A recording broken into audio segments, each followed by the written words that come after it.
management.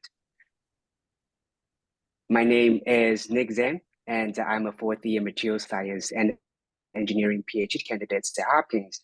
And it is my pleasure to moderate today's discussion.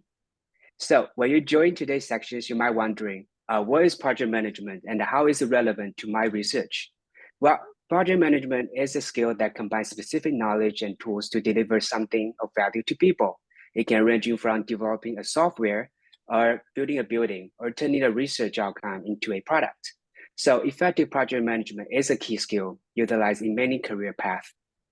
But how can we as a graduate student utilize such skill to create impactful results?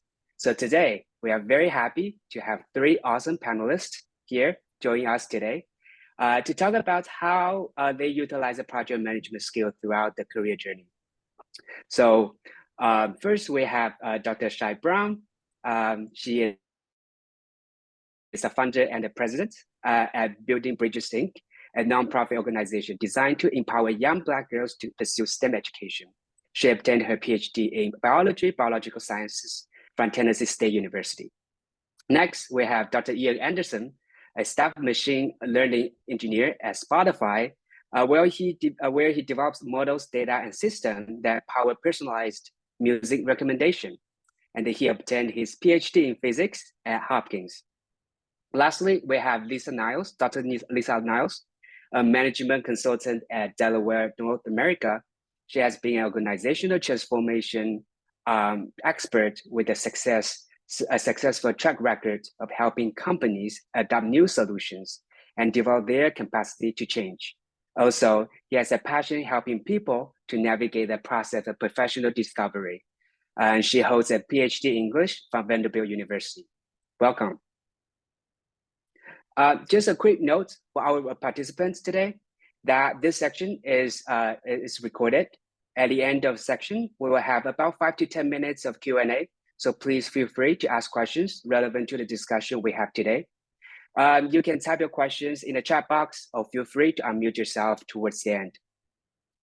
All right, so to start the conversation, I would like to ask each of the panelists to talk a little bit about some of the projects that you are working on at your current role, and what does project management look like in your current position?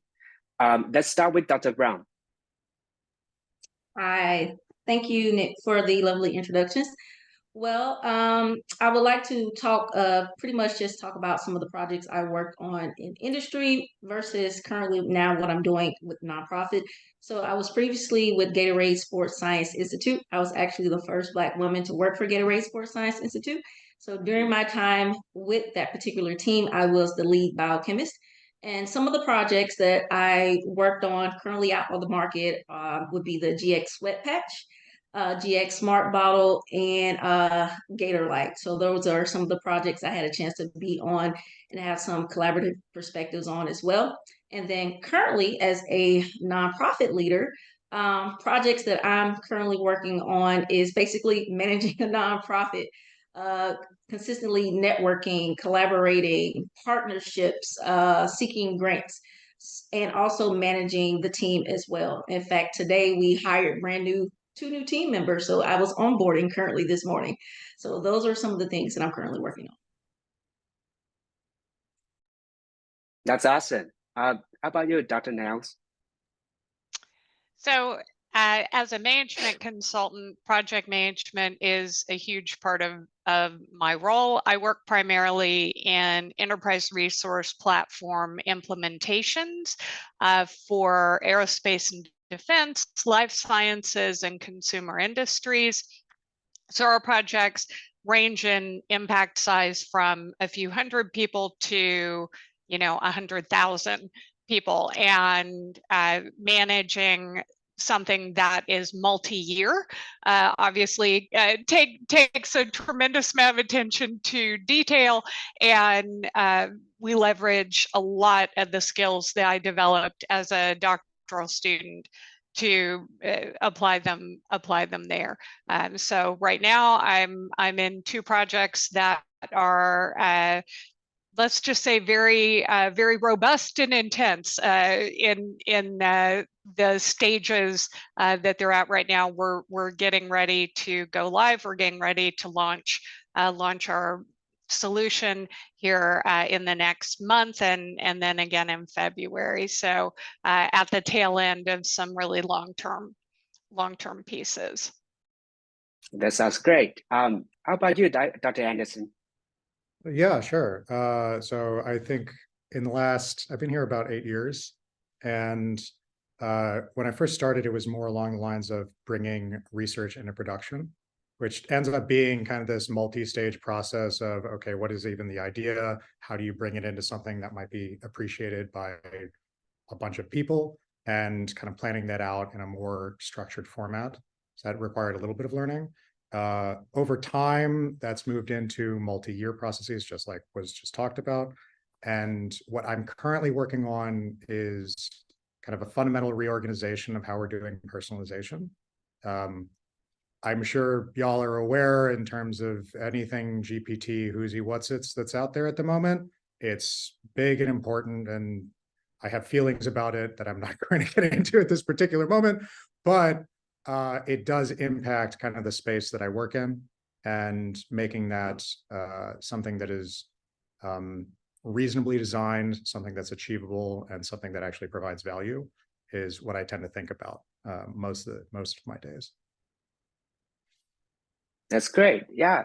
So Dr. Anderson, I'm wondering that, because I know that you earned your PhD in physics at Hopkins, and now you shifted your career to machine learning engineers at a tech company. So would you mind share a little bit of your career journey, that how you transition from graduate school research to a career at Spotify, and what are some of like the differences when you're managing let's say a research project versus a project at a tech company? Yeah, absolutely. I think this is where I came directly after Hopkins. So, and I've been here since then. Okay. So the way that it worked is I was hired in a more research heavy role, and I took on a position of research scientist. And in the first couple of years, it was a matter of writing procedures and papers that were more in the vein of sociology and social sciences. There's a big connection that I think is kind of intuitive between music and social engagement that I've always found fascinating, and I think I had like a great opportunity there. And there's kind of a direct analog between the work that you do in a doctoral or just generally academic setting and that space. So there was this, I'll say nice transition. Where things get more challenging is within an academic setting. In my assessment, you end up talking about kind of an ultimate goal of something that is correct or more true. And within more industrial or just generic private settings, there is kind of a settling of, we need to have something that we can actually deliver upon. We need to have something that will have clear expectations and definitions of done. And that was something I became familiar with. So the project that I worked on in Hopkins was working on discovering the Higgs boson. And that was something we assumed had happened, and was this thing that had been planned for decades and decades. And thank goodness I don't have to think in that sort of scale anymore. But I found it encouraging, and it was something that I was actually looking for, to think of something that was more impactful to people in a more immediate sense. So I found that as motivating in and of itself. As that's gone on over time, I think I've leaned into that project management space of coming up with clear expectations. And I still publish from time to time. We do have some research people here, but I think I play this interstitial role between research and engineering. So I tried to talk to researchers and say, like, I understand that you were thinking about this in a multi-year process, or in terms of publishing a paper, and that is an exhausting process that I think we're all familiar with.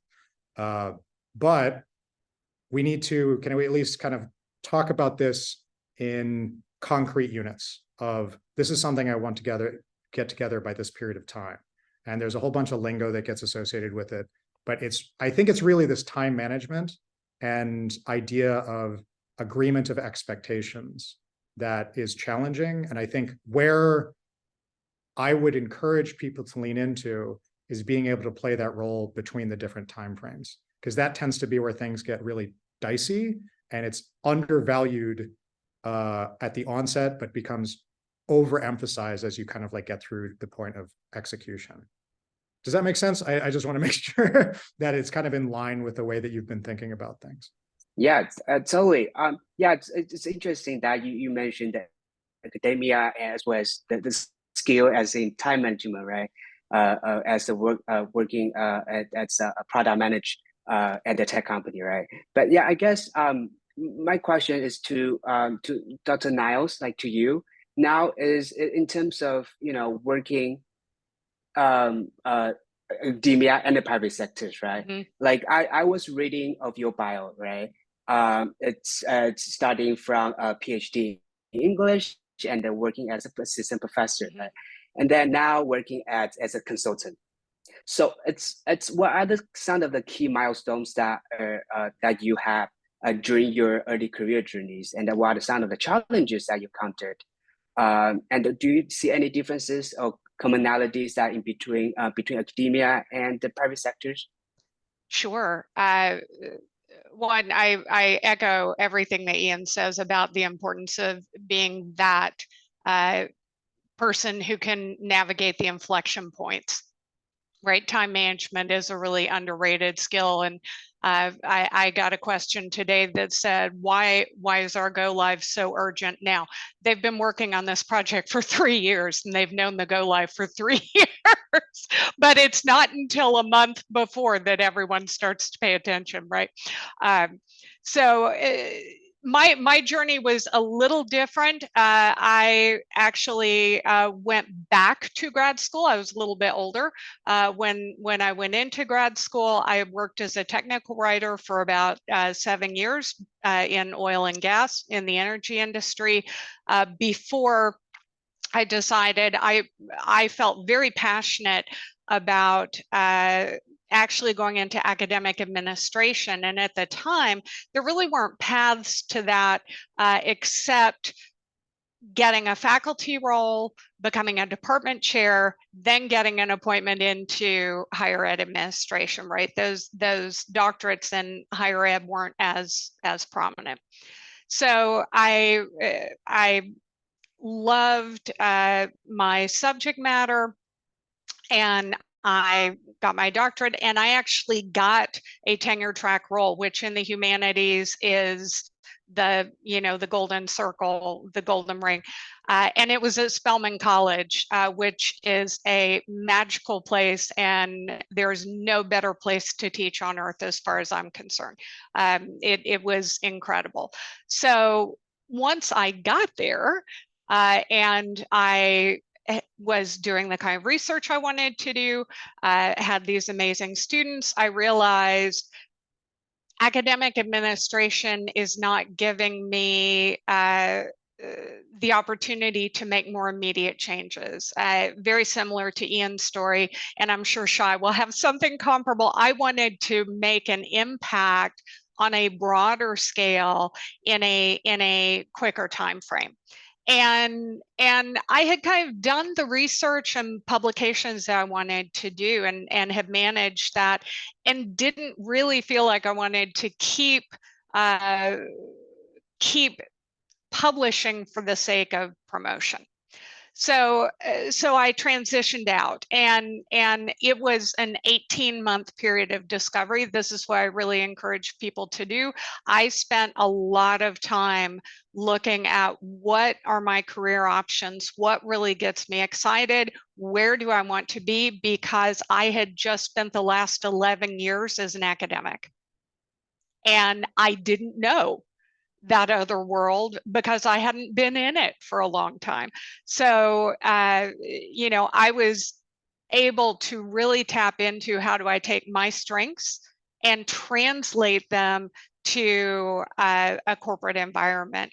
And that was a great exercise. And moving into the private sector, it has its challenges. Certainly, there's there was a lot of actual hostility from my colleagues in academia saying, you're selling out. I can't believe you would do that. And I felt like it gave me an opportunity to actually be a representative for my values in that space, and be able to affect change in a different way. So for me, it's been a through line of looking at how do I take the skills that I developed, being a great researcher, being an incredibly targeted critical thinker, synthesizing very complex information to non-specialist audiences, building relationships. That's a huge part of what you do in academia, right? You build relationships and you facilitate critical inquiry. Those are all things that I use today. So there is a lot of crossover. Yeah, definitely. Yeah, just for my own personal experience as a student who is still in the process of thinking different career paths and whether I want to be a professor or work in a company, I definitely spend a lot of time to think and research or different kind of like approach. Right? It's really helpful that to hear your perspective. So yeah, next we want to move on to another topic of being an effective a project management person. That key skill that usually is the leadership, right? So because it is such project management, essentially you manage people and all this make sure all the deadlines are met and all the outcomes are it's attainable as well as meet whatever the requirements. So Dr. Brown, this question is for you. As a founder and the president, right, of the nonprofit. So what does leadership means to you, and how has your leadership style evolved as you transition from academia and working industries to your current careers in terms of like managing organizations? What are the key qualities that you consider most important for some students who maybe want to follow your career path? Yeah, I'd like to start off by saying, just listening to Ian and Lisa, I could just hear some of the things that, the crosstalk between some of the things we'll be sharing. So it was great listening to both of you. As far as leadership, leadership to me means that I'm taking the opportunity to learn from the team that's around me while also motivating them to achieve both their organizational and personal goals, basically becoming the best version of themselves. I say this because I never want to be the smartest person in the room. I never want to do that. So by having a team around me that has a particular skill set that I don't have, it allows me to gain a greater understanding and insight into new ideas and creative spaces that I may have not thought of. Also, to me, being a good, effective leader means that I have the privilege of nourishing those creative ideas, right? And new processes and ways of thinking to help my team become much better, which overall helps the organization flourish and become better as well. In regards to leadership style, mine has definitely changed over time. I'll take you on a journey from graduate school to industry into now. So in graduate school, I learned patience. I learned this while teaching and mentoring undergraduate students, both in the research lab and in the classroom. When I got to industry, I learned the importance of collaboration, networking, and owning my area of expertise in order to assist in the overall objective of like completing clinical research that I was involved in, and also getting like products out on the market. And then currently, I believe I have compiled patience, collaboration, networking, and expertise ownership, sprinkled with transparency and understanding. Overall, I would have to say that my leadership style has evolved into like incorporating certain leadership practices that I wish I had experienced during those periods of transition. So, for example, currently have 2 interns that are interning with us from the University of Chicago. And so they've been interning with us for the summer and the fall. And I like to share with them opportunities for growth and personal development. And we also have like monthly mentoring sessions, and we just had one recently this week. And we talk about real topics, topics or things that you think about that you may not want to say, or like, I don't want to go to my advisor for that. We talk about those things. And so, one topic that we talked about recently was working as a team and knowing when and how to ask for help, because we always have that in the back of our mind, like, I want help, but I don't want to seem like I don't know. We talked about that. So having those real discussions. And so overall, I really want to be a stepping stone, particularly for the interns that come along with building bridges and work.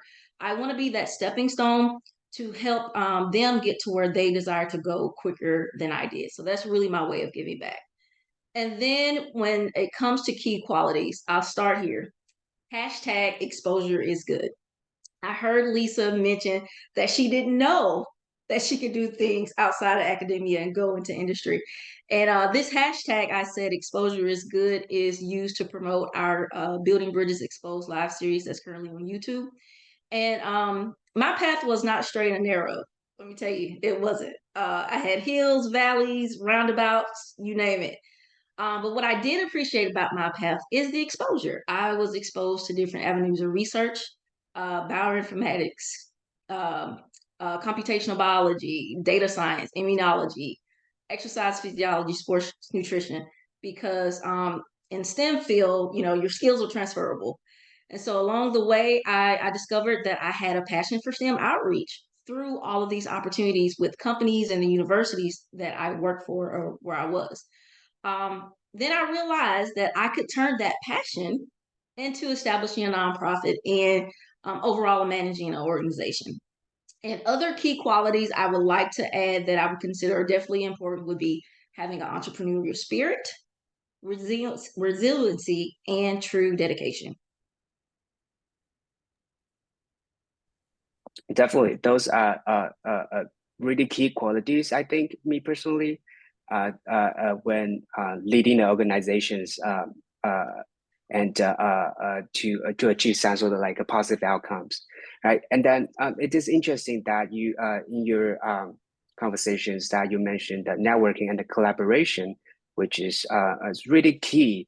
I see people I'm noting here.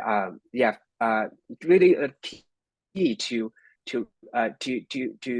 be a leader as well as be a great project manager. So I guess, Dr. Anderson, I would like to ask you that at Hopkins we have so many interesting research going on, right? From studying molecular interactions to understand the history of civilizations.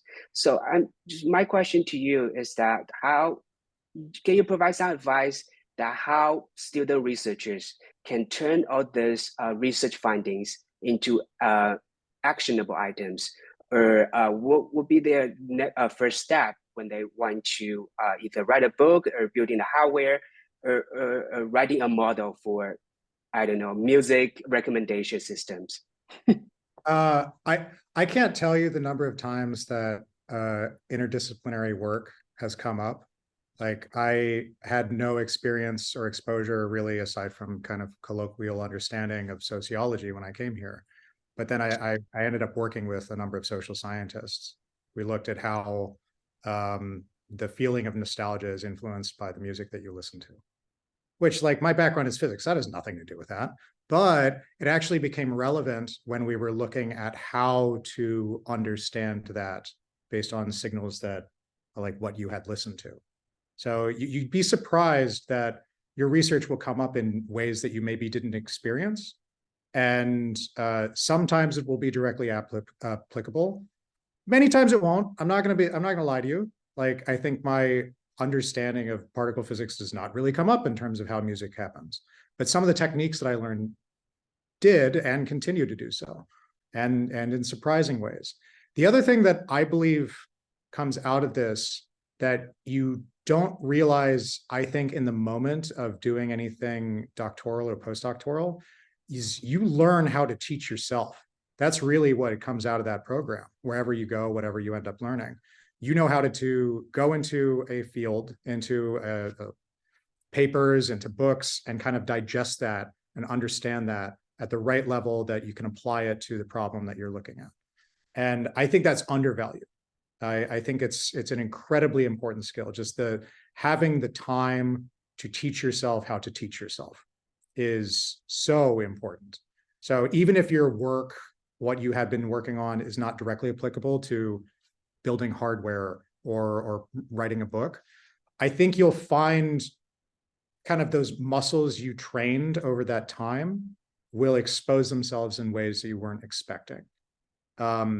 And then the other thing that I'd recommend is the actual act of doing research itself means thinking about a problem for a long period of time. And although your day-to-day experiences within the private sector are not necessarily going to be that, you have the power to do so, to think about not just the day-to-day, like what's Wednesday going to be, what's a month going to be, but kind of extend that to what's the next 6 months going to be, what's 2 years from now going to be. What is the decision I make today going to best impact what I want to happen within 3 years? And that's something I know I learned going through just a PhD program. Just becoming familiar with that and finding ways to engage with that, I think is, I use it every day, every single day. I can't emphasize it enough. Yeah, definitely. Yeah, there's a lot of skills that we learn at PhD or graduate schools, even though the research topic is totally different than compared to the future career path you are choosing. But I believe that there's soft skills, transferable skills that you can definitely leverage into building a product in the future. Yeah, so I guess and the next question is for Dr. Niles. I guess so when we think about project management, right? How do you approach the measurement of success, and how do we what's the evaluation of a project outcome look like, and especially when dealing with a very complex project that might not have a very straightforward matrix? Right. One of the things I'm going to go back into my graduate program, because to start the answer to this, I went into graduate school and told myself I will treat this like I have treated my career to date, right? This is now my job. This is my full-time role. Particularly for people in the humanities, often, we're the failed next great American novelist, right? And so there's all this sentimentality attached to your work, and I tried to say, okay, I'm gonna not take my passion out, but I'm pulling my emotional responses out. And what I want to do is focus on outcomes. What are the desired outcomes? Whether it's a seminar paper when I was in coursework, whether it was my qualifying exams, my dissertation, where oddly we were required to have co-directors, so that I had to navigate that bizarre relationship.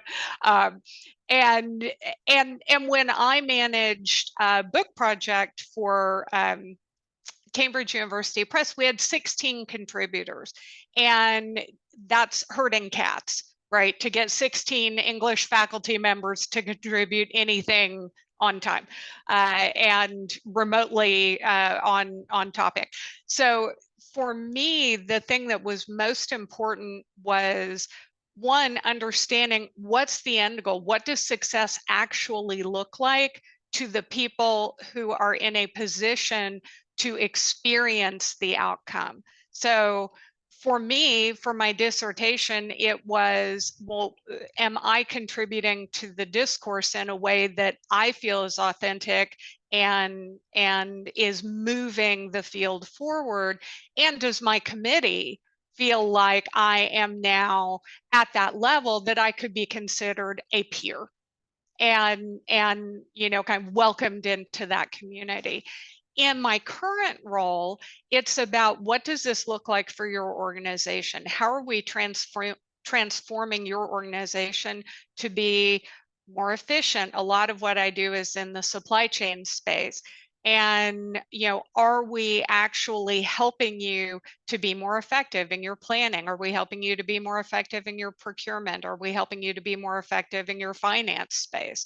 And what does that actually look like? So it's understanding who are your stakeholders, who is impacted by what you're doing, what do they think success means, and reverse engineering your way into how do we actually not just track that, but how do we solve for the problems that will inevitably arise? It's being able to be anticipatory, and that takes quite a bit of what Cheyenne and Ian both referred to, which is having that longer view and having a collaborative view, being really comfortable asking questions. In my doctoral program, I actually had a faculty member tell a poor young student, don't ever say you don't know. And I thought, that is the dumbest thing I have ever heard in my life. Are you kidding me? Say you don't know, because that's the beginning of your education, right? So being able to ask questions, being able to engage with the people that are most impacted, and getting everyone on the same page.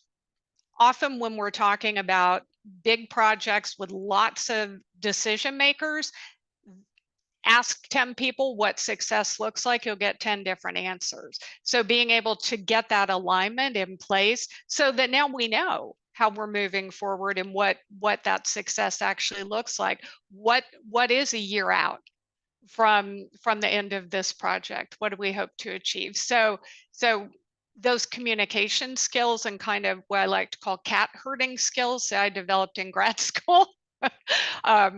If you can deal with faculty, you can deal with anybody. That I have found that to be true no matter what the discipline. That has really served me well in my current role. Definitely. Definitely, I have many occasions that I voice my I don't know phase to my professors, and just trying to find why, and just a lot of I don't know moments for me. Yeah, I can totally relate for you. Relay what you said. So Dr. Brown. So like being so my question now for you is more towards challenges when managing a team, right? So like in the ideal world, like we wish our team and our project just run perfectly smooth and no errors whatsoever. But we all know that's not the real case, right?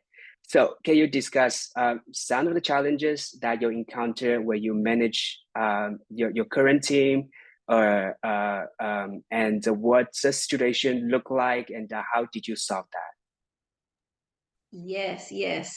Well, I'll take you on a story journey right now. And I'll just talk about pretty much the encounter with the entire organization. So Building Bridges, we're a nonprofit organization. When we started, it was a team of 3. Founded in 2018, it was a team of 3, and then team of 3 became team of 1, which was me when 2019 came around. Okay, so I had to do some seeking and networking. During that time, I was actually working with Gatorade Sports Science Institute, which is under the PepsiCo umbrella. So I started to meet a lot of different PepsiCo employees, and I started talking. I started sharing what I'm doing, need volunteers, and the word started getting out. So I will say between 2019 to 2020, team of 1 became team of 10. We had grown, which was great.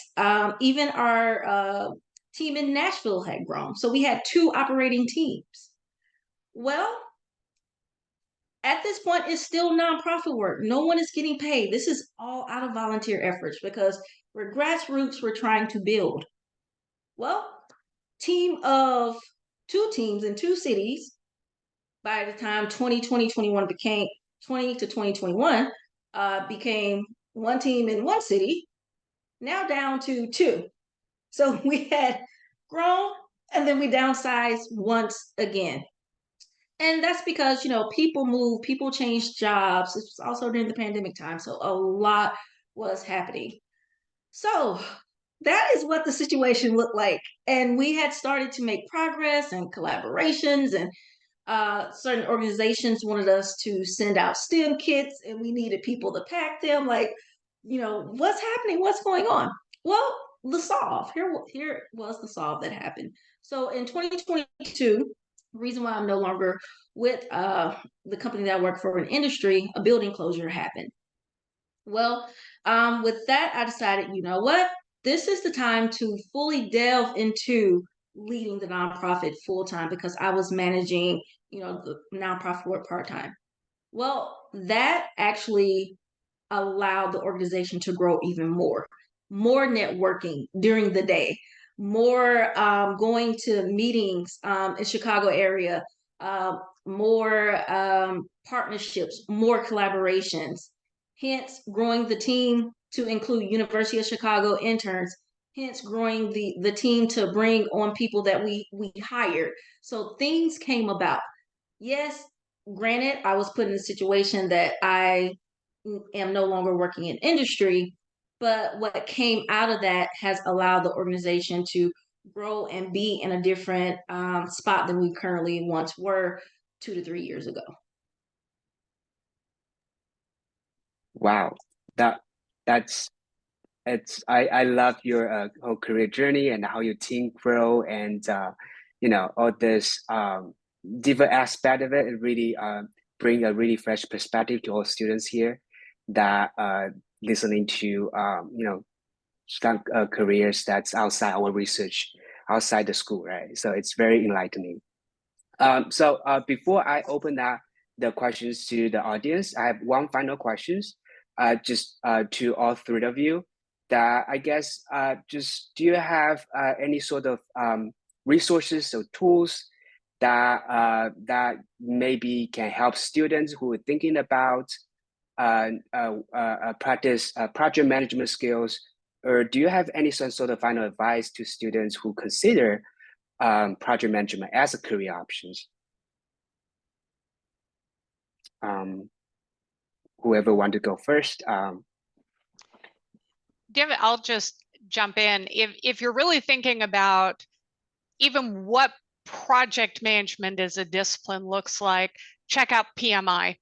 I am a huge believer in associations and professional organizations. They provide so much in terms of resources, even free resources and great thought leadership. And so, get on PMI. It's a project management institute. You can kind of see more about what it's about. But also know that no matter what career path you take, you are going to have inherent project management skills by dint of the doctoral program that you have been through that the average person just doesn't possess. So you've already got a leg up in that. Many people will uncover that and they will want to tap it, whether you want them to or not. So just be aware. Great. Dr. Anderson. Yeah, I'd echo exactly what Lisa just said. I think there's something inherent about what you're going through that you learn a lot of the skills along the way, even though you're not intending to, or you have to by hook or by crook. The only other thing I would recommend in terms of a resource is I went through a process of reaching out to people who had otherwise made a transition and say, like, well, how are things going? What should I look out for? Like people that people in your network who might have done this. Now it becomes challenging when you're the first one. And that's really hard. I think like if you're the first person to jump in, you kind of just learn how to swim. And that's where I think what Lisa said about you already have the skills. I think trusting yourself is going to get you part of the way. But if you know people who have gone through this process, it can maybe help you figure out like where the pitfalls are and what you can avoid and what is next for you. I think that would be my only recommendation on top of that. How about you, Dr. Brown? Yes, I just want to add on to what Lisa and Ian said. So I have two things. I want to share one piece of advice and one resource that I use. So piece of advice is you're already in graduate school, doing your postdoc, whatever. I will say don't be afraid to take on those opportunities you're being asked to do, because that will help build that confidence that, oh yes, I can definitely be a project manager. I can definitely, go into this leadership role. Once you take on those opportunities, small, medium, or large, it will help boost that confidence. And I will say a resource, a podcast. I listen to a podcast when I'm working out. It's called Next Level Leader, and it's by Dr. Joseph Walker. Really great podcast. 20 minutes, you get a lot of different nuggets. He goes through 7 principles for each topic. I thoroughly enjoyed it. So again, it's called Next Level Leader by Dr. Joseph Walker. Awesome. Okay. So we still have about 2 minutes, 3 minutes. And if anyone wants to ask a question, now is a great time. Feel free to unmute yourself or type a question in the chat. And I can check the questions on the Whova platforms to see if anyone writes questions here. Oh,